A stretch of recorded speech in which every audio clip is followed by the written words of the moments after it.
आप देख रहे हैं अपना बिहार और आपके साथ मैं हूं विवेक। नवादा से बड़ी खबर आ रही है, जहां लाइन होटल में भीषण आग लग गई।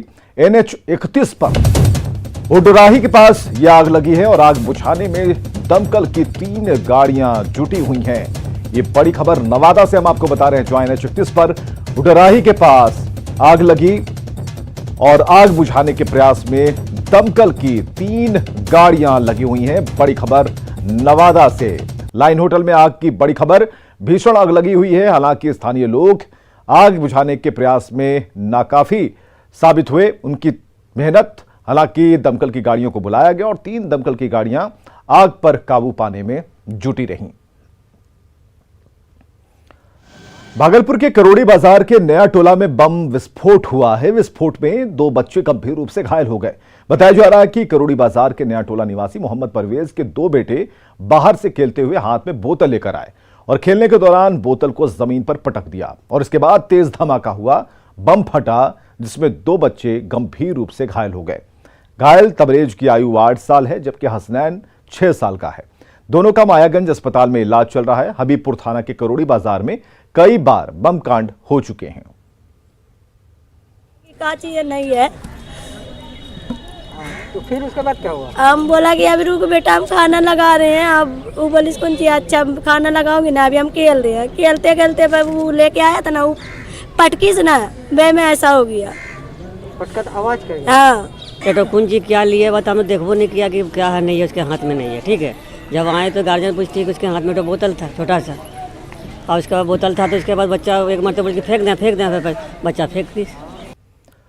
पटना में शुक्रवार को पोस्टल पार्क में जिम ट्रेनर सन्नी को गोली मारने के मामले में पुलिस ने कार्रवाई की है। पुलिस ने अगर आरोपी निखिल को गिरफ्तार कर लिया है।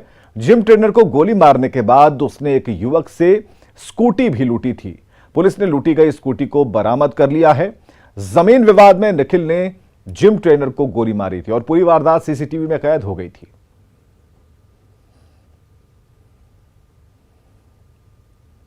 जांच किया और जांच के क्रम में पाया कि उसको गोली मार के एक व्यक्ति भागा है और उसके भागने के बाद, गोली मारने के बाद उसने एक अन्य व्यक्ति से जक्कनपुर एरिया में, ये घटना हुई थी पोस्टर बाग में, उसके बाद पोस्टर बाग से भागा वो गया जक्कनपुर में वो एक स्कूटी सवार से पिस्टल दिखा के, यहाँ जो भी उसके हाथ में था कट्टा दिखा के वो उससे छीना, स्कूटी छीना और लूट की घटना को अंजाम देते हुए वहाँ से फरार हो गया। उसके बाद हम लोग इसको टॉप प्रायोरिटी पे लेके काम कर रहे थे और इसमें उद्भेदन हम लोगों ने किया है। जो लूट के दौरान यूज़ की गई स्कूटी थी वो बरामद हुई और उसके बाद जो अपराधी था, मुख्य अपराधी था, उसको हमने अरेस्ट किया। उसका नाम जो है वो निखिल है और वो बुद्धा कॉलोनी का रहने वाला है। पटना में सोने के आभूषण चमकाने के नाम पर एक महिला से लाखों की ठगी हो गई। घटना गमकुआ थाने के भूतनाथ रोड स्थित सेंट्रल बैंक कॉलोनी की है, जहां आभूषण चमकाने के नाम पर ठग ने सेल्समैन बनकर इंजीनियर के घर में एंट्री ली और गहनों को चमकाने का झांसा देकर करीब 2 लाख का जेवर लेकर चंपत हो गया। हालांकि पूरी वारदात सीसीटीवी में कैद हो गई है। पीड़ित ने अगमकुआ थाने में अज्ञात के खिलाफ प्राथमिकी दर्ज कराई है। सीसीटीवी फुटेज के आधार पर ठग की पहचान में पुलिस जुटी है।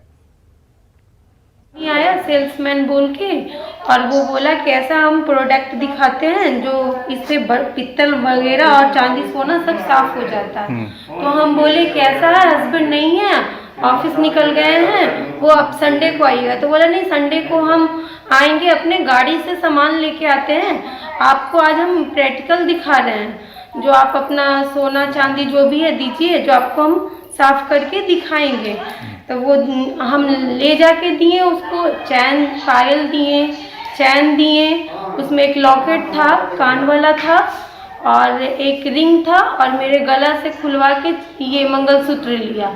और वो बोला कि 10 मिनट के बाद इस पन्नी को खोलिएगा तो आपका वो सोना चांदी बहुत ज़्यादा साफ हो रखिएगा। तो हम 2 मिनट के बाद ही देखे तो देखे मेरा है ही नहीं था, जब तक वो चला गया।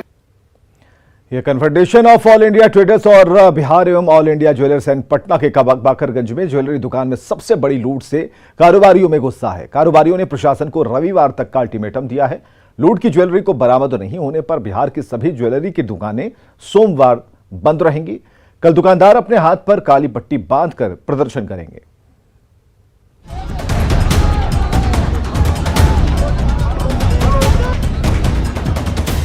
विरोध, प्रदर्शन और ये गुस्सा उस पटना पुलिस के खिलाफ है जिसके नाक के नीचे बड़ी से बड़ी वारदात को अंजाम देकर अपराधी फरार हो जाते हैं और पुलिस लकीर पीटती रह जाती है।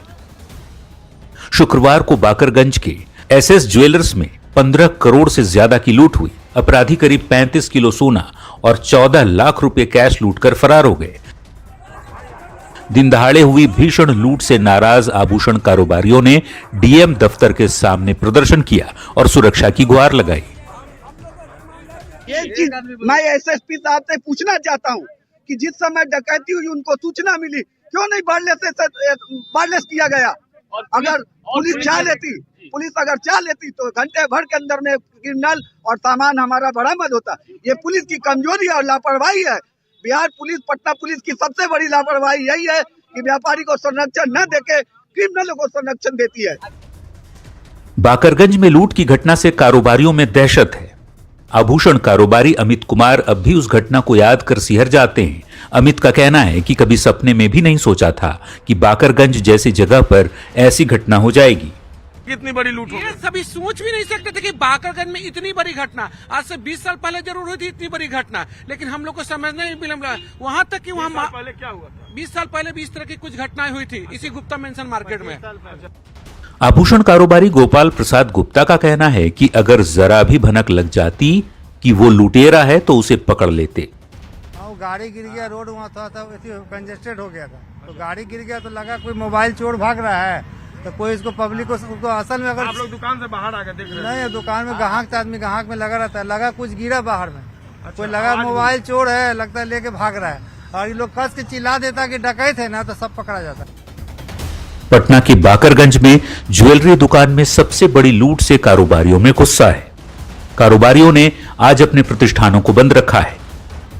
प्रशासन का जो है ध्यान आकृष्ट करने के लिए बंद करना पड़ता है कि हम कितने असुरक्षित हैं और इस असुरक्षित माहौल में हम व्यवसाय करने के लिए सक्षम नहीं है, इसलिए हम बंद कर रहे हैं। सवाल है कि पटना में अपराधी इतने बेखौफ क्यों हैं?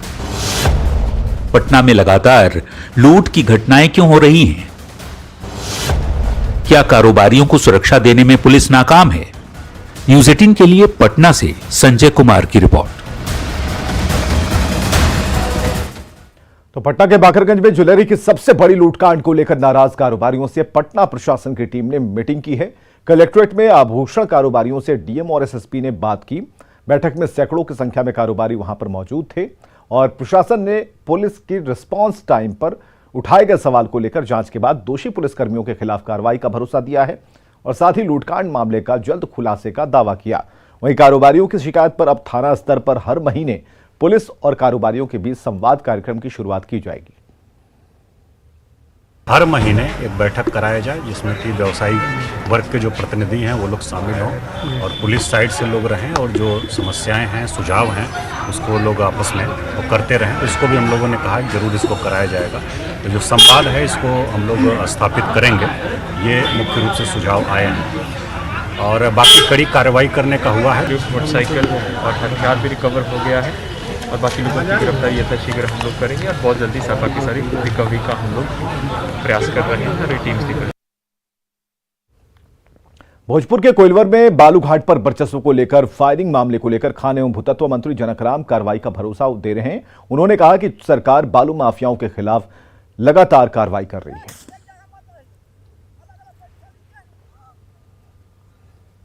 रखी हुई है और इसके पीछे जिनका भी साजिश और कुत्सित मानसिकता है उस पर सरकार कड़ी से कड़ी कार्रवाई करेगी। बड़े बड़े अपराधियों को घुटने टिकाने में बिहार की प्रशासन सक्षम है और जिन्होंने ऐसा हिम्मत और साहस दिखाया है, मुझे लगता है कि पुलिस इसको जवाब बहुत जल्दी देगी। लगता है कि वैशाली के हाजीपुर जंक्शन पर आरपीएफ की टीम ने 2 पिट्ठू बैग से 50 कछुओं को बरामद किया। पुलिस ने सहरसा से नई दिल्ली जाने वाले बिहार संपर्क क्रांति सुपरफास्ट ट्रेन से चेकिंग के दौरान कछुए को बरामद किया है। बताया जा रहा है कि अभी के मौसम में कछुओं की तस्करी काफी बढ़ जाती है और 1 महीने के भीतर सोनपुर डिवीजन के अलग अलग स्टेशनों पर अलग अलग कांडों में ट्रेनों से 500 से अधिक कछुओं को बरामद किया जा चुका है। बरामद कछुए काफी दुर्लभ प्रजाति के हैं।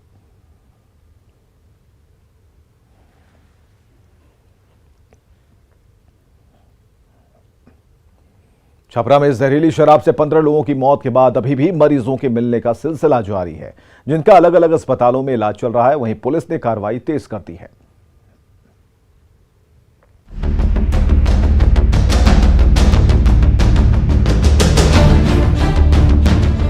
छपरा सदर अस्पताल के बिस्तर पर पड़े इस व्यक्ति का नाम है अजय सिंह। मकेर थाना क्षेत्र के तारापुर गांव के रहने वाले अजय सिंह के आंखों की रोशनी चली गई है। अजय सिंह का कहना है कि उन्होंने भी जनता बाजार से ही शराब खरीद कर पी थी, जिसके बाद उनकी तबीयत बिगड़ी। परसों ड्रिंक लिया था। ड्रिंक लिए थे? हाँ। कहाँ से? जगदीशपुर बाजार से, जनता बाजार जगदीशपुर बाजार। बोतल वाला लिए थे कि पाउच वाला लिए? पाउच वाले। अच्छा, कै पाउच? एक पाउच। अच्छा, उसी में पॉइजन मिला दिया गया था पाउच में? हाँ। कैसे मालूम कि उसमें पॉइजन मिलाया गया था? ये जब दिखना बंद हुआ तभी से पता चल गया जहाँ ये इसमें जहर है बोल के आदमी मरना चालू हो गया। आंखों की रोशनी मढ़ौरा के होमगार्ड जवान रविंदर गिरी की भी चली गई है। तबीयत बिगड़ने के बाद उसे भी सदर अस्पताल में भर्ती कराया गया है। सारण में शराब से हुई मौतों के बाद गोपालगंज प्रशासन ने भी सीमावर्ती इलाकों में सख्ती बढ़ा दी है। पिछले 2 दिनों से जिला प्रशासन ने दियारा इलाके में सर्च अभियान चलाया हुआ है। दियारा में तो बहुत कुछ बरामदगी नहीं हुई है। यहाँ पर कुछ लोग ताड़ी रखे हुए थे तो उसको हम लोग यहाँ विनष्ट किए हैं और ये लगातार छापामारी जो है वो जारी रहेगी। सारण में 15 लोगों की संदेहास्पद स्थिति में हुई मौत के बाद सारण ही नहीं गोपालगंज में भी शराब कारोबारियों के खिलाफ छापेमारी तेज कर दी गई है। लेकिन सवाल है कि ये छापेमारियां पहले क्यों नहीं की गई? क्या प्रशासन को इंतजार था कि 15 लोगों की जान चली जाए? न्यूज 18 के लिए छपरा से संतोष गुप्ता और गोपालगंज से गोविंद की रिपोर्ट। जेडीयू के राष्ट्रीय अध्यक्ष ललन सिंह जहरीली शराब कांड पर सवाल पूछने पर भड़क गए। ललन सिंह ने कहा कि शराबबंदी की समीक्षा करना सरकार का काम है, पार्टी का नहीं।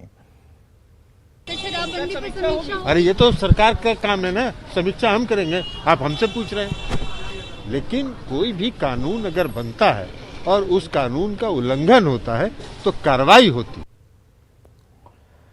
बीजेपी से गठबंधन नहीं होने पर जेडीयू ने अब यूपी चुनाव में अकेले लड़ने का ऐलान कर दिया। जेडीयू अध्यक्ष ललन सिंह ने दिल्ली में इस बात का ऐलान किया। यूपी में चुनाव लड़ने का ऐलान होने में देरी के लिए ललन सिंह ने केंद्रीय मंत्री आरसीपी सिंह को जिम्मेवार ठहराया।